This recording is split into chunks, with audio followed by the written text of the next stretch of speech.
Bismillahirrahmanirrahim. Welcome again to another new video. I'm going to talk in this video about vitamin D as a nutrigenomic.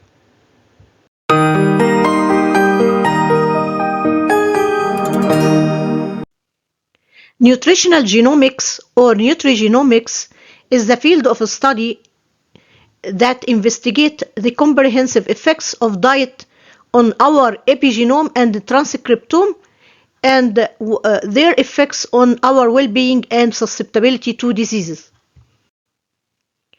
The word genome means all the DNA found within the nucleus and mitochondria of somatic cells.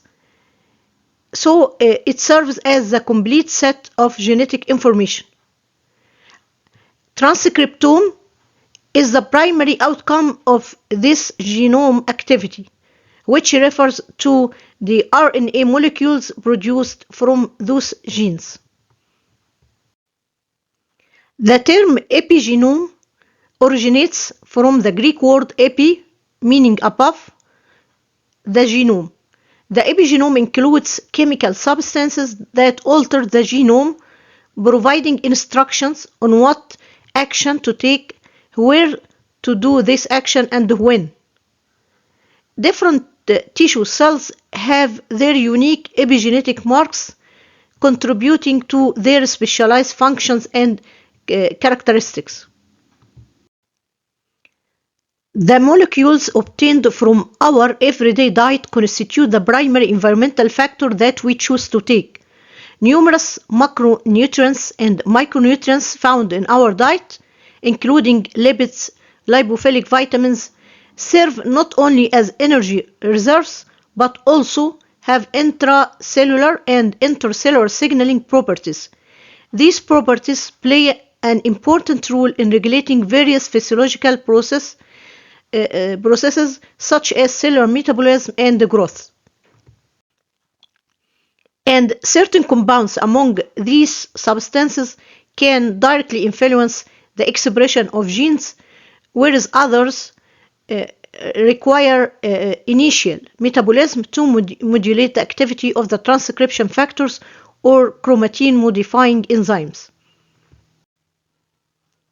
One interesting example is the micronutrient vitamin D3, which can be obtained from specific diets like fatty fish, as well as it can be synthesized internally through our skin upon adequate exposure to ultraviolet B radiation.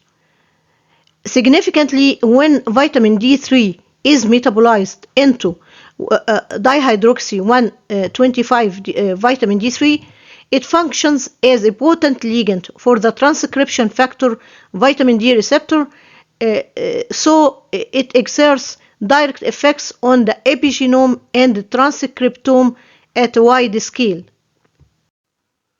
Vitamin D directly affects the epigenome and the transcriptome of cells expressing the vitamin D receptor in various tissues and cell types.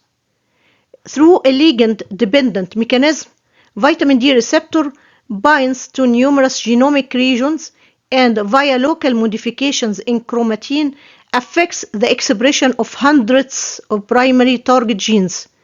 This demonstrates the direct effect of vitamin D on the epigenomic and the transcriptomic profiles of vitamin D receptor expressing cells. 1,25 dihydroxy vitamin D3 plays an important role in vital physiological processes such as maintaining calcium homeostasis for proper bone mineralization and influencing the immune system by promoting innate immunity and preventing excessive response from adaptive immunity. Also, vitamin D has been implicated in various other processes related to both health and disease. For example, it is suggested to potentially slow down cellular senescence or cellular aging by decreasing oxidative stress. Vitamin D deficiency significantly increases the risk for musculoskeletal disorders in children, rickets, and adults, osteomalacia, and fractures. Also, vitamin D insufficiency or in the worst scenario, deficiency contributes to a number of immunological disorders such as multiple sclerosis, rheumatoid arthritis, inflammatory bowel disease, type 1 diabetes, and also is associated with the severe complications from infections as intracellular bacterium, Mycobacterium tuberculosis, influenza virus, or severe acute respiratory syndrome, as we have seen in coronavirus type 2. There are many factors that lead to vitamin D deficiency or insufficiency, and from them is that living in northern hemisphere, especially in winter time, where the sunlight reaching the surface is too low for vitamin D3 synthesis.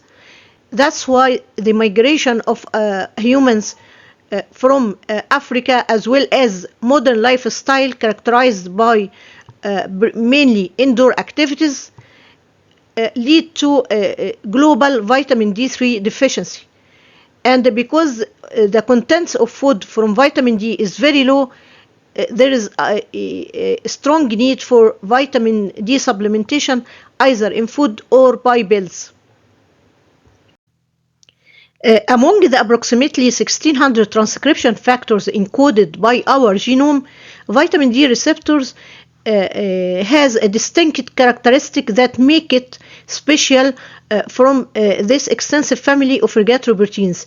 Its activity can be directly modulated by a small lipophilic molecule, which is 1,25-dihydroxyvitamin D3, and this feature places vitamin D receptor in a similar category as receptors of estrogen receptors, ESR, or glucocorticoid receptors, GR, which have a significant medical effects due to their activation by female sex steroid estrogen or the stress hormone cortisol, respectively.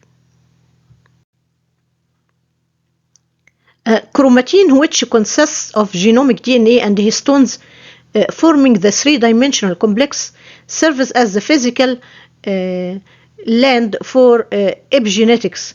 The position of the regulatory regions within chromatin, whether in loosely packed achromatin or densely packed heterochromatin, plays a critical role in determining gene transcription.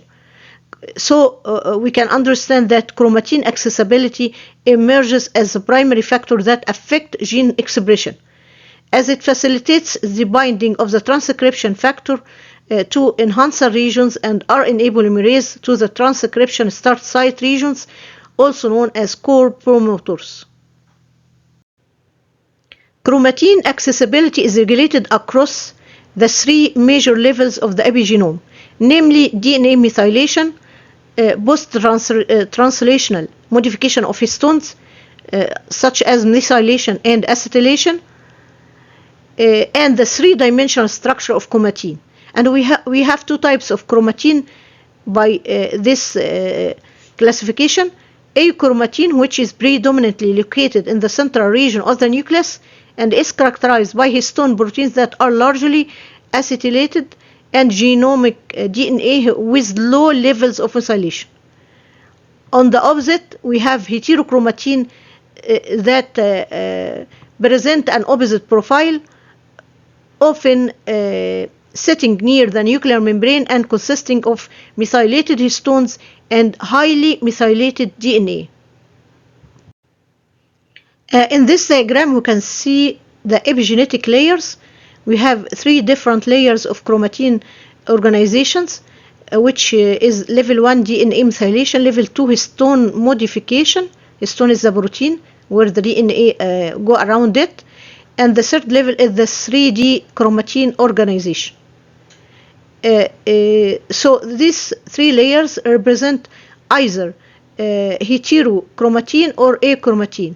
In achromatin, which is near to the center of the nucleus, and we have less methylated DNA, and this is an active one, which is more active in transcription, while heterochromatin contain densely methylated DNA and sitting beside the nuclear membrane, and this chromatin is inactive. Epigenomic programming primarily occurs during embryogenesis, playing an important role in determining the development of various tissues and organs. However, epigenomic programming also takes place during the differentiation of adult cells, such as in the continuous replacement of bone marrow, colon, and skin cells throughout life. It's important also to remember that the epigenetic changes do not involve alterations to the genome itself and are generally reversible in nature. Epigenetic changes frequently arise from signal transduction cascades initiated by external signals like growth factors, cytokines, and peptide hormones. Typically, a transient signal leads to a temporary epigenetic alteration. However, with repeated exposure, signals are more likely to induce persistent epigenetic changes. Consequently, patterns of histone modification or DNA methylation can stay for extended periods ranging from days to months or even years. As a result, the epigenome can retain the effects of cellular disturbances in the form of epigenetic drifts. In summary, the accessibility of a chromatin serves as a critical epigenetic factor in regulating gene expression. External and internal signals, including those originating from exposure to nutritional compounds, have the ability to initiate a comprehensive programming process across the epigenome. This process can result in a long-term memory formation through persistent alterations in chromatin structure. So micronutrients such as vitamin D3 often raise questions regarding whether individual serum levels are adequate to obtain the optimal health benefits. Also, there is another question about the inquiry about whether there are variation among individuals in their requirements for the micronutrients, and this will lead to the potential need for personalized supplementation. Human genetic variations manifest through approximately 4 to 5 million single nucleotide variants, 0.7 million insertions, deletions, and around 1,000 larger copy number variations. And among these variants, only a small fraction plays a role in the susceptibility to common diseases or affects the response to natural and synthetic signal molecule. Upon investigating the effects of vitamin D3 supplementation, it was discovered that individuals present personalized responses, resulting in categorization into high, mid, and low responders, as suggested by some researchers. This diagram illustrates the suggested classification of people according to the response to vitamin D. To get a personalized vitamin D supplementation in order to obtain a maximal clinical benefit of vitamin D, which include healthy bone, controlling bone homeostasis and calcium homeostasis, and muscle strength and development, and also the immune system through stimulating of innate immunity and preventing overactive adaptive immunity. And to get these benefits, they suggest that people can be classified into 3 groups. There are low responders, mid responders, and high responders to the same vitamin D level. So the concept of vitamin D response index involves assessing an individual's specific response to vitamin D3. By determining this index, personalized supplementation with vitamin D3 can be applied to achieve the optimal clinical benefits, including the prevention of conditions such as osteoporosis, sarcopenia, and autoimmune diseases. The molecular basis of vitamin D response index is not yet fully understood. In comparison to the finding about warfarin, it may be primarily explained by genetic variants.